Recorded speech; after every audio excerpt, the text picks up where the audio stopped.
This is the story of a man named Stanley. Stanley worked for a company in a big building where he was employee number 427. Employee number 427's job was simple. He sat at his desk in room 427 and he pushed buttons on a keyboard. Orders came to him through a monitor on his desk, telling him what buttons to push, how long to push them, and in what order. This is what employee 427 did every day of every month of every year. And although others might have considered it soul-winning, Stanley relished every moment that the orders came in, as though he had been made exactly for this job. And Stanley was happy. And then one day, something very peculiar happened. Something that would forever change Stanley. Something he would never quite forget. He had been at his desk for nearly an hour when he realized that not one single order had arrived on the monitor for him to follow. No one had showed up to give him instructions, call a meeting, or even say hi. Never in all his years at the company had this happen, this complete isolation. Something was very clearly wrong. Shocked, frozen solid, Stanley found himself unable to move for the longest time. But as he came to his wits and regained his senses, he got up from his desk and stepped out of his office. All of his co-workers were gone. What could it mean? Stanley decided to go to the meeting room. Perhaps he had simply missed a memo. No matter how hard Stanley looked, he couldn't find a trace of his co-workers.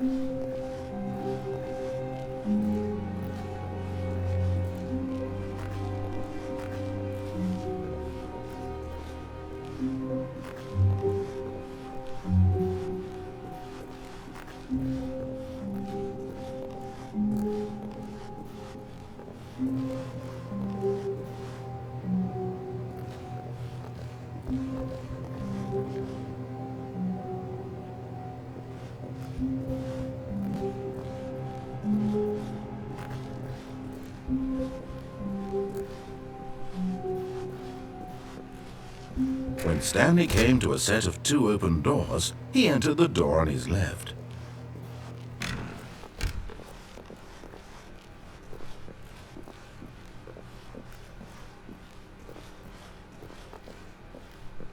Yet there was not a single person here either. Feeling a wave of disbelief, Stanley decided to go up to his boss's office, hoping he might find an answer there. Coming to a staircase, Stanley walked upstairs to his boss's office.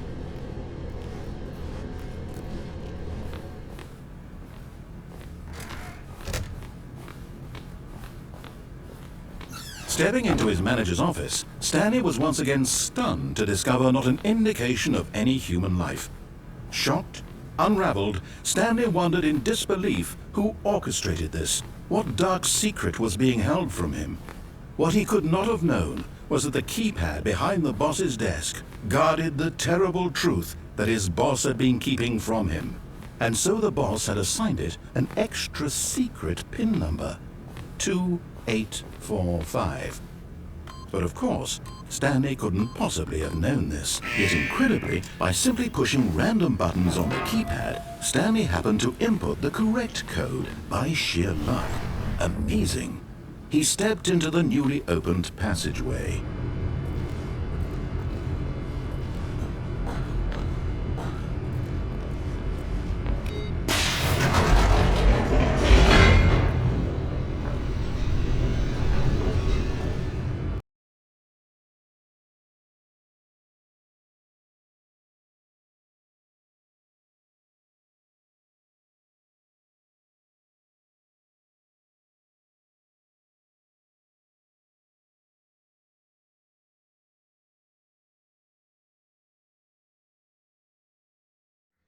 Descending deeper into the building, Stanley realized he felt a bit peculiar.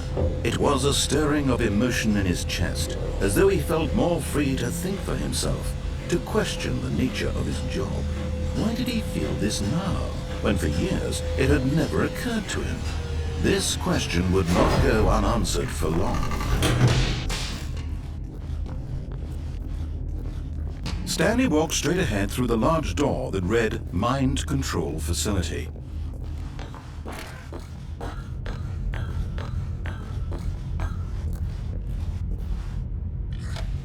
The lights rose on an enormous room packed with television screens. What horrible secret did this place hold? Stanley thought to himself. Did he have the strength to find out?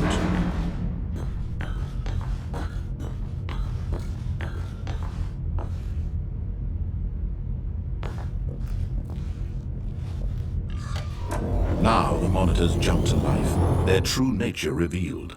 Each bore the number of an employee in the building, Stanley's co-workers. The lives of so many individuals reduced to images on a screen, and Stanley, one of them, eternally monitored in this place where freedom meant nothing.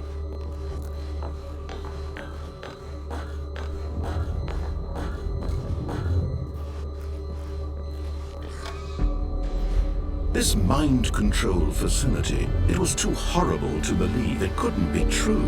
Had Stanley really been under someone's control all this time? Was this the only reason he was happy with his boring job? That his emotions had been manipulated to accept it blindly?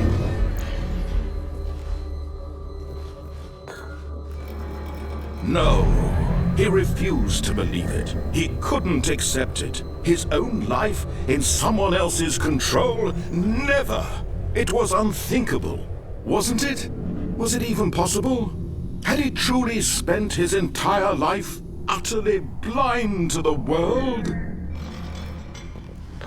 But here was the proof, the heart of the operation. Controls labeled with emotions, happy or sad or content, walking, eating, working, all of it monitored and commanded from this very place.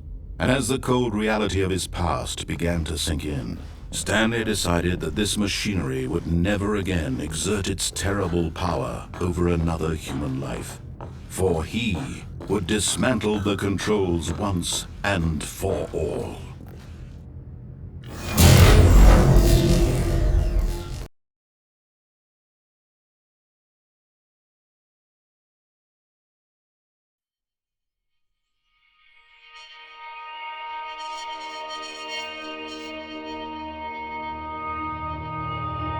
Blackness and a rising chill of uncertainty. Was it over? Yes! He had won! He had defeated the machine, unshackled himself from someone else's command. Freedom was mere moments away. And yet, even as the immense door slowly opened, Stanley reflected on how many puzzles still lay unsolved. Where had his co-workers gone? How had he been freed from the machine's grasp? What other mysteries did this strange building hold? But as sunlight streamed into the chamber, he realized none of this mattered to him. For it was not knowledge or even power that he had been seeking, but happiness. Perhaps his goal had not been to understand, but to let go. No longer would anyone tell him where to go, what to do, or how to feel. Whatever life he lives, it will be his. And that was all he needed to know. It was perhaps the only thing worth knowing. Stanley stepped through the open door.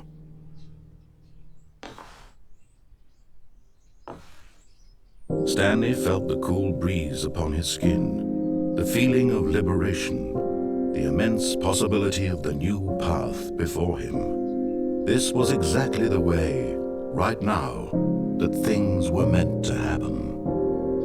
And Stanley was happy.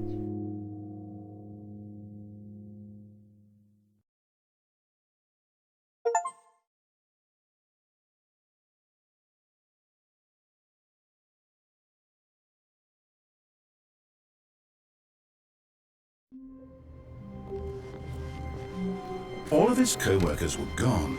What could it mean? Stanley decided to go to the meeting room. Perhaps he had simply missed a memo. No matter how hard Stanley looked, he couldn't find a trace of his co-workers.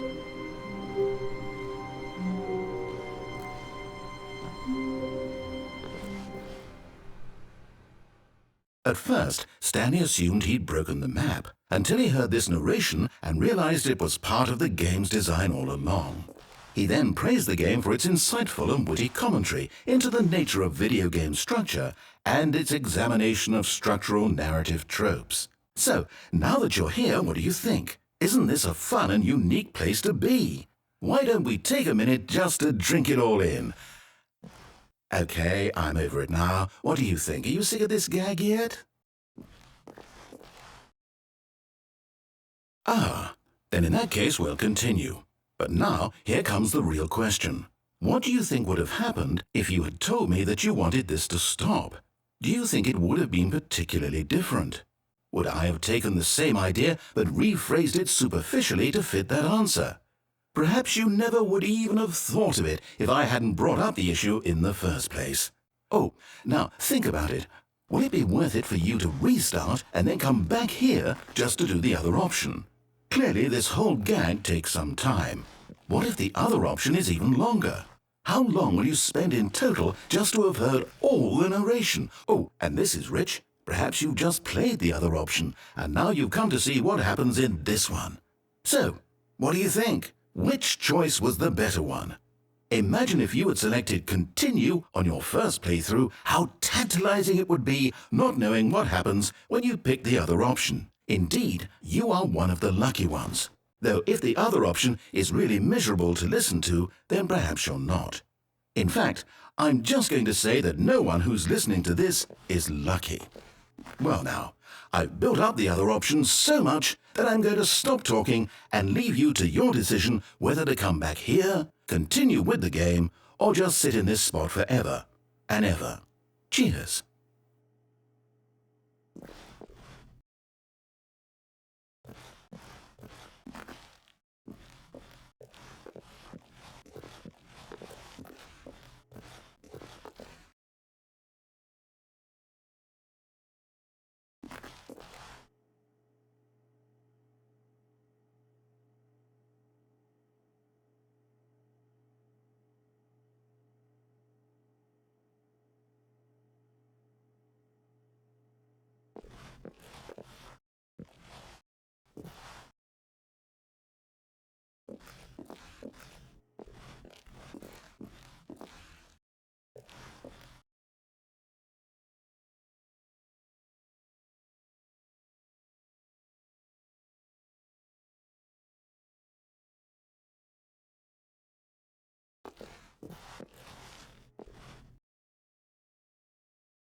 All of his co-workers were gone.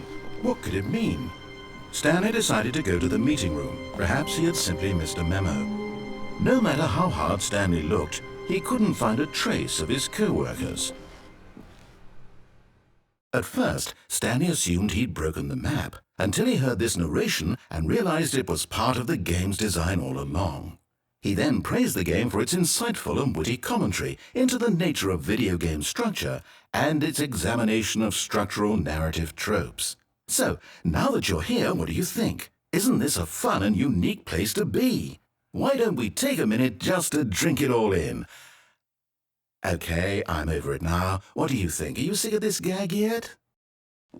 Well, I don't know how to say this politely, but you could literally just hit escape and restart the game any old time you want, like right now.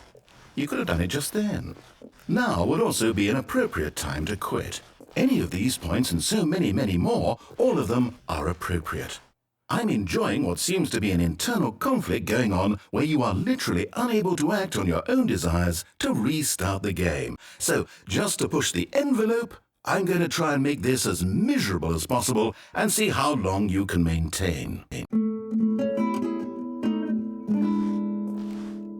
There once was a man named Stanley, who people considered so manly. But the truth must be told, he was not very old and was quite particularly gangly. What Stanley liked most was buttons. He pushed them like some kind of glutton. He did it all day in a meaningful way, but his brain had long ceased to function. Which is why he is in this parable and lives an existence quite terrible. And if you are not strong and keep playing along, you too will become quite unbearable. Yes. You too will become quite unbearable.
All of his co-workers were gone.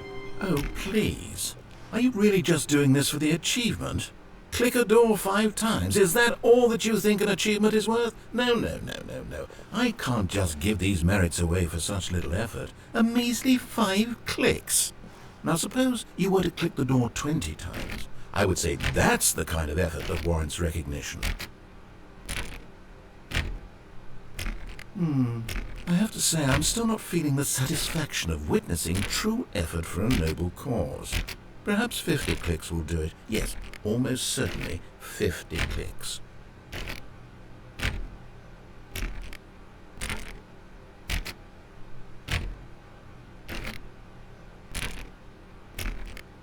No, I'm still not feeling it. I want this achievement to have meant something. It has to be a true reward for valiant effort. I want to see some hustle, Stanley. I want to see commitment, a willingness to go all the way, no matter what the cost. Why don't you go put 20 clicks into door number 417?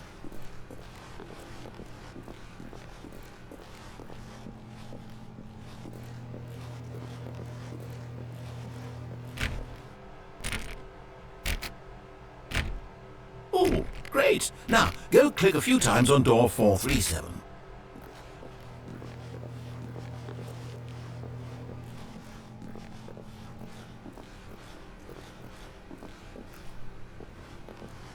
Excellent. I think we're getting somewhere. Now, door 415. Let's give it 10 clicks or so.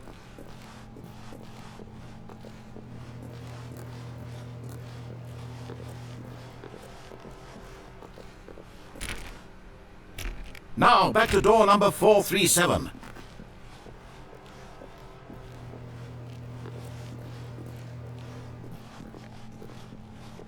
Let's see. How about you click on, well, I don't know, the copy machine? All right, back to room 417. I'm really feeling it now. I think we're getting somewhere. Okay, now go climb on employee 419's desk.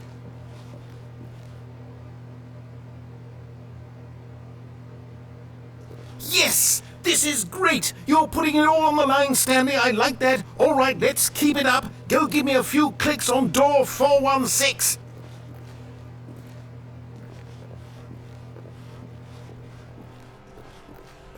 We've almost got it! Now the copy machine, do that one again!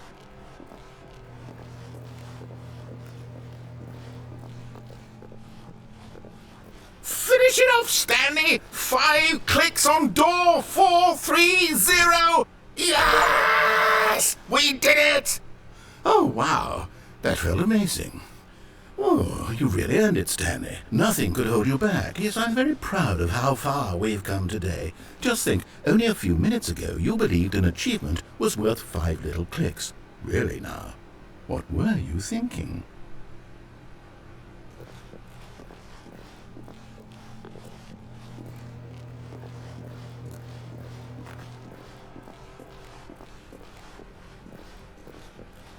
When Stanley came to a set of 2 open doors, he entered the door on his left.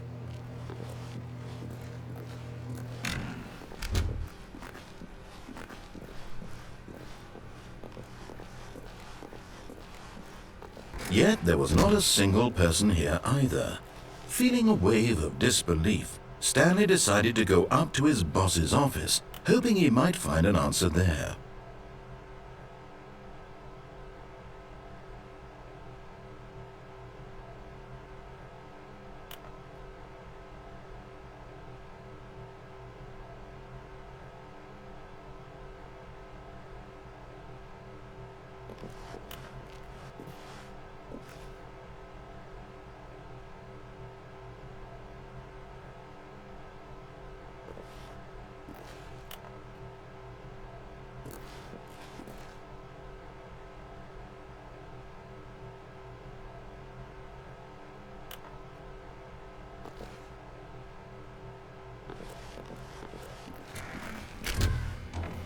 Stanley stepped into the broom closet, but there was nothing here, so he turned around and got back on track.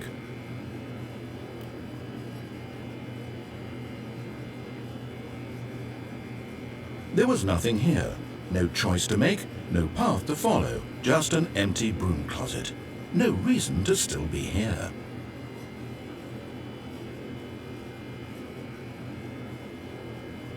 It was baffling that Stanley was still just sitting in the broom closet. He wasn't even doing anything. At least if there was something to interact with, he'd be justified in some way. As it is, he's literally just standing there doing sweet FA.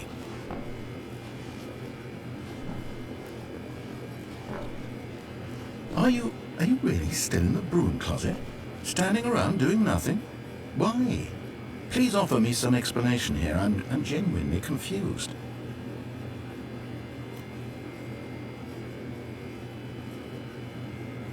You do realize there's no choice or anything in here, right? If I'd said Stanley walked past the broom closet, at least you would have had a reason for exploring it to find out. But it didn't even occur to me because literally this closet is of absolutely no significance to the story whatsoever. I never would have thought to mention it.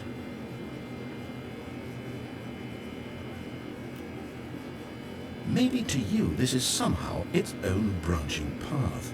Maybe when you go talk about this with your friends, you'll say, "Oh, did you get the broom closet ending? The broom closet ending was my favorite."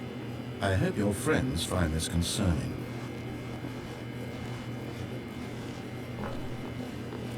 Stanley was fat and ugly and really stupid.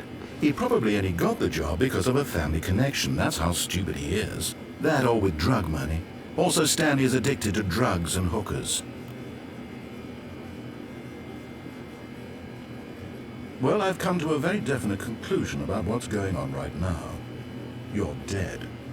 You got to this broom closet, explored it a bit, and were just about to leave because there's nothing here, when a physical malady of some sort shut down your central nervous system and you collapsed on the keyboard. Well, in a situation like this, the responsible thing is to alert someone nearby so as to ensure that your body is taken care of before it begins to decompose. Hello? Anyone who happens to be nearby? The person at this computer is dead. He or she has fallen prey to any number of your countless human physiological vulnerabilities. It's indicative of the long-term sustainability of your species. Please remove their corpse from the area and instruct another human to take their place at the computer, making sure they understand basic first-person video game mechanics and filling them in on the history of narrative tropes in video gaming, so that the irony and insightful commentary of this game is not lost on them. All right, when you've done that, just step out into the hallway.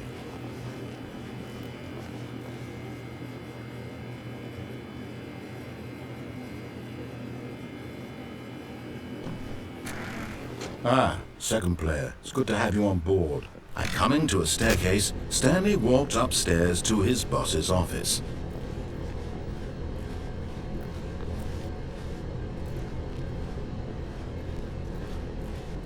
But Stanley just couldn't do it. He considered the possibility of facing his boss, admitting he had left his post during work hours. He might be fired for that. And in such a competitive economy, why had he taken that risk? All because he believed everyone had vanished. His boss would think he was crazy. And then something occurred to Stanley. Maybe, he thought to himself, maybe I am crazy. All of my co-workers blinking mysteriously out of existence in a single moment for no reason at all? None of it made any logical sense. And as Stanley pondered this, he began to make other strange observations. For example, why couldn't he see his feet when he looked down? Why did doors close automatically behind him wherever he went? And for that matter, these rooms were starting to look pretty familiar. Were they simply repeating? No, Stanley said to himself, this is all too strange. This can't be real. And at last, he came to the conclusion that had been on the tip of his tongue. He just hadn't found the words for it. I'm dreaming, he yelled. This is all a dream. Oh, what a relief Stanley felt to have finally found an answer, an explanation.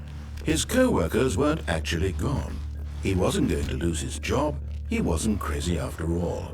And he thought to himself, I suppose I'll wake up soon. I'll have to go back to my boring real-life job pushing buttons. I may as well enjoy this while I'm still lucid. So, he imagined himself flying and began to gently float above the ground. Then he imagined himself soaring through space on a magical starfield, and it too appeared. It was so much fun, and Stanley marveled that he had still not woken up. How was he remaining so lucid? And then perhaps the strangest question of them all entered Stanley's head. One he was amazed he hadn't asked himself sooner. Why is there a voice in my head dictating everything that I'm doing and thinking? Now the voice was describing itself being considered by Stanley, who found it particularly strange. I'm dreaming about a voice describing me, thinking about how it's describing my thoughts, he thought. And while he thought it all very odd and wondered if this voice spoke to all people in their dreams, the truth was that, of course, this was not a dream. How could it be? Was Stanley simply deceiving himself, believing that if he's asleep, he doesn't have to take responsibility for himself? Stanley is as awake right now as he's ever been in his life. Now, hearing the voice speak these words was quite a shock to Stanley. After all, he knew for certain, beyond a doubt, that this was in fact a dream. Did the voice not see him float and make the magical stars just a moment ago? How else would the